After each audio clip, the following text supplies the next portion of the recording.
Okay, mga Kuya Romel Toronto viewers, this is our kababayan Jefferson Biernes from Toronto. Please tell us your life in Canada for 7 years ago until now. Easy, life, easy, moderate. Easy and hard. Ano? Easy kasi nabibili ko yung gusto ko. Nakakain ko yung gusto ko, nakakakain ako kahit saan ko gusto. And healthcare. Healthcare, good. Kahit paputol mo yung ulo mo, libre.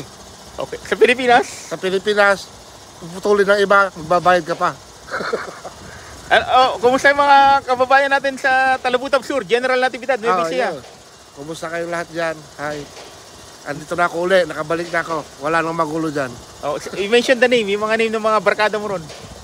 Marami sila. Basta lahat na nakakakilala sa akin. Like the video na lang. Saan ka nag-college? Nag-college ako sa Arroyo University. Before. And then transfer? Now ngayon, ang pangalan, pamantasan ng Arroyo. Okay. Way back 2000? Way back 2004.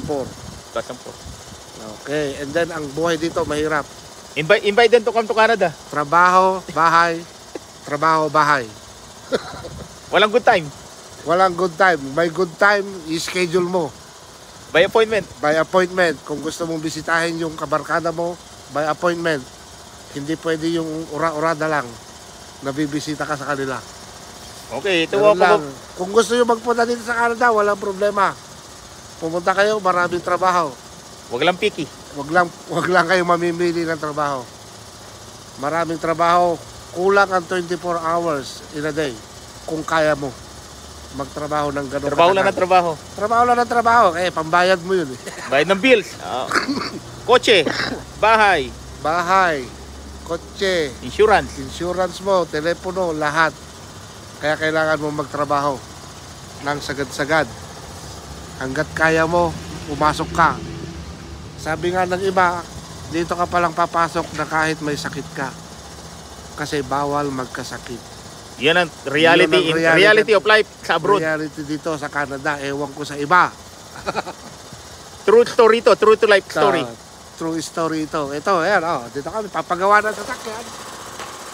Kasi ang sasakyan namin dito, valuable. Kailangan namin. Sasakyan ni Kabagis. Jefferson. Walang plaka. Okay, so goodbye na muna. Okay, goodbye. Thank you. Bye. See you next time. Thank you.